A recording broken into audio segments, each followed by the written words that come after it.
नमस्कार साथियों, स्वागत है आपके अपने YouTube channel GSP academy. Friends, आज हम लोग चर्चा करेंगे क्लास 12th के बायोलॉजी सेशन में ह्यूमन हेल्थ एंड डिजीज से रिलेटेड एक डिजीज है एस्कैरियोसिस। जैसा कि इसको अगर हम आम बोलचाल की भाषा में देखें तो होता क्या है, लोग कहते हैं कि हमारे बच्चे के पेट में केंचुआ पड़ गया है, तो वो वही बीमारी है। और इसमें हम लक्षण इसके क्या होते हैं, रोकथाम क्या है, उपचार क्या है, इसके बारे में पूरा डिटेल में चर्चा करेंगे। इसलिए आपसे रिक्वेस्ट है कि आप अंत तक वीडियो को ज़रूर देखें। फ्रेंड्स, डिजीज का नाम है एस्कैरियोसिस। यह गोल कृमि तथा एस्कैरिस द्वारा मनुष्य में होने वाला रोग है। यानी कि अगर कोई पूछे कि एस्कैरियोसिस डिजीज किससे होता है, तो एस्कैरियोसिस डिजीज नाम से पता चल रहा है एस्कैरिस से होने वाला रोग है, जिस कारण से इसका नाम एस्कैरियोसिस पड़ गया। इसको लोग कहते हैं कि गोल कृमि के द्वारा भी होता है, तो गोल कृमि तथा एस्कैरियोसिस द्वारा मनुष्य में होने वाला रोग है। एस्कैरिस मनुष्य की आंत का परजीवी है। यानी कि जो एस्कैरिस होता है, जो पेट में केंचुआ पड़ जाते हैं, उसी का नाम यहाँ एस्कैरिस है। एस्कैरियोसिस मनुष्य की आंत का परजीवी है तथा आंत में पचे हुए भोजन पर निर्भर करता है। यानी कि जो हम लोग भोजन करते हैं, वो भोजन जो पचता है उसी पर निर्भर रहते हैं।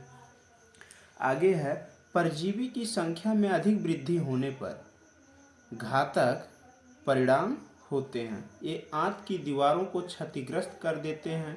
कभी कभी ये फेफड़ों व यकृत में भी पहुंच जाते हैं। अगर हम देखें तो स्थिति कभी कभार ऐसी भी हो जाती है बच्चे की, अधिकांशतः छोटे बच्चों में होने वाला ये रोग है। वयस्कों में भी होता है, लेकिन सबसे अधिक छोटे बच्चों में देखा गया है। तो ये रोग जो होता है ये घातक भी होता है। घातक कब होगा, जब क्या है, ये जो परजीवी होते हैं आंत की दीवारों को पूर्ण रूप से क्षतिग्रस्त कर दें। जब क्षतिग्रस्त कर देते हैं, जो विलाई होते हैं, जो रसांकुर होते हैं हमारे आंतों में, पाचन के बाद अवशोषण कार्य करने में सहायक होते हैं, जब तो उनको क्या काम करते हैं, एस्कैरिस जो होते हैं उसको पूर्ण रूप से क्षतिग्रस्त कर देते हैं। और जब क्षतिग्रस्त कर देते हैं हाथ की दीवारों को, तो वहाँ से कुछ मात्रा में ब्लड भी रिलीज होता है। वो ब्लड अब एग्जिट पॉइंट कहीं चाहिए, वो एग्जिट पॉइंट गुदाद्वार ही होता है, एनस होता है। उसी के रास्ते फिर मल के साथ बाहर हो जाते हैं। तो घातक रोग क्यों नहीं है भाई, जब शरीर से अधिक मात्रा में ब्लड भी बाहर होने लगेगा गुदाद्वार के द्वारा मल के साथ। और ये घातक तब भी हो जाता है जब ये जैसे वोमिटिंग होता है, उल्टी होता है इस दौरान जब, तो ये फेफड़ों में आकर के फंसने की संभावना ईटी बन जाती है, यकृत में आकर के फंस जाते हैं। अगर ये यकृत में फंस गए या फेफड़ों में फंस गए तो उस दौरान सबसे घातक स्थिति मानी जाती है एस्कैरियोसिस की कंडीशन में। आगे हम इसकी चर्चा लक्षण पर करते हैं। लक्षण इसके क्या क्या हैं, अगर एस्कैरियोसिस बीमारी हो गया तो इसके लक्षण क्या हैं। लक्षण में पहला पॉइंट है अपच, पेट में दर्द, तीव्र दर्द होता है। यानी कि जो भोजन हम करते हैं वो पूर्ण रूप से पचता नहीं है, कहेंगे कि भोजन पच ही नहीं रहा, अपच पकड़ लिया है, तो ऐसा है। नेक्स्ट है एपेंडिसाइटिस हो जाता है। एपेंडिसाइटिस मतलब जैसे अतिरिक्त कुछ उपांग बन जाए। तो जब ये एस्कैरिस अधिक मात्रा में आंत की दीवारों को क्षतिग्रस्त करते हैं, तो क्षतिग्रस्त करते हैं जगह जगह पर, कहीं कहीं थोड़ा उभार आ जाता है। जब पूर्ण रूप से क्षतिग्रस्त करने में लग जाते हैं तो अगल बगल जो स्पेस बचता है, जो खाली स्थान कुछ बचता है, वो धीरे धीरे उभरता हुआ जाता है। तो एक कुबड़ जैसा भाग बन जाता है। जैसे वृक्षों में कभी ठेस लग जाता है या किसी धारदार यंत्र के द्वारा कहीं चोट लग जाता है, तो कटने के अगल बगल थोड़ा कुबड़ नुमा, जैसे नीम के पौधे में अधिकांशतः देखा जाता है, कुबड़ नुमा भाग बन जाता है। सेमल में भी ऐसा दिखाई देता है। तो ऐसे सेम टू सेम हम लोगों के आंत में हो जाता है, एपेंडिसाइटिस हो जाता है।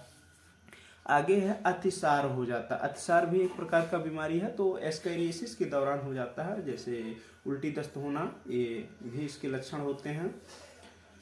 आगे है हल्का बुखार हो जाता है। यानी कि जब हमारे शरीर में आंत पूर्ण रूप से क्षतिग्रस्त होने लगता है, लीवर पर इसका प्रभाव पड़ता है और फेफड़ों पर इसका प्रभाव पड़ता है, तो उस दौरान क्या होगा कि हमारे शरीर का तापमान भी कुछ ना कुछ बढ़ जाता है। तापमान शरीर का, बॉडी का टेम्परेचर तभी जब इंक्रीज होता है जब ह्यूमन में कहीं ना कहीं कुछ ना कुछ अंदर कमी आ जाए या कुछ आंतरिक अंग जो होते हैं वो स्वस्थ न रहें, जिस कारण से वो बॉडी टेम्परेचर उस दौरान कुछ ना कुछ बढ़ जाता है। आगे है दुर्बलता तथा शरीर में रुधिर की कमी हो जाती है। जब हम भोजन किए, भोजन से हमको ऊर्जा मिलता है, ऊर्जा कार्य करने के लिए होता है, तो वो भोजन हमारा पचा, अवशोषण होने ही नहीं पाएगा, बल्कि उसको परजीवी जो होते हैं, एस्कैरिस गोलकृमि होते हैं, वही उसको ग्रहण कर लेंगे। तो उस दौरान जब हमको एनर्जी नहीं मिल पाएगा, अवशोषण नहीं होगा, तो ऊर्जा नहीं मिलेगा, तो जिस कारण से उस दौरान व्यक्ति का शरीर दुबला पतला हो जाता है और उनमें कमजोरी या दुर्बलता आदि के लक्षण आ जाते हैं तथा शरीर में रुधिर की कमी हो जाती है। भाई जब एनर्जी नहीं रहेगा, ऊर्जा नहीं रहेगा शरीर में, तो उस दौरान क्या है, रक्त की कमी भी हो जाती है। आगे इसकी रोकथाम पर हम चर्चा करेंगे। रोकथाम क्या है, थोड़ा इसके बारे में भी देख लिया जाए। रोकथाम, पहला पॉइंट है रोकथाम में, कच्ची सब्जियों व संदूषित जल का प्रयोग ना करें। यानी कि इस रोग से जो बचने के उपाय है, रोकथाम जो है, सब्जी जब भी लिया जाए तो पूर्ण रूप से पका करके ही उसको सेवन में लिया जाए, उपयोग में लाया जाए। कच्ची सब्जियों व संदूषित जल का प्रयोग ना करें। यानी कि जो जल दूषित है, जैसे खुला हुआ जल है, ढका नहीं गया था, किसी बंद बर्तन में नहीं था, तो उस जल का प्रयोग हम लोग ना करें, तो इस बीमारी से बच सकते हैं। आगे है शौचालय को साफ सुथरा रखें। यानी कि जो शौचालय होता है उसको पूर्ण रूप से साफ सुथरा रखा जाए, ताकि जो है फिर शौच के बाद हाथ को साबुन से अवश्य धोएं, या भोजन से पहले, शौच के बाद हाथ को अवश्य धुला जाए, ताकि जो है गंदगी शरीर में प्रवेश ना कर पाए। नेक्स्ट पॉइंट है फलों व सब्जियों को ठीक प्रकार साफ पानी से धोकर प्रयोग करना चाहिए। चाहे फल हो चाहे कोई सब्जी हो, उस पर डस्ट कुछ न कुछ मात्रा में धूल कण लगे होते हैं। जैसे चौराहे पर या फिर कहीं भी मार्केट में अगर सब्जी या फल बेचा जा रहा है तो उस पर धूल के कण उड़कर पड़ जाते हैं।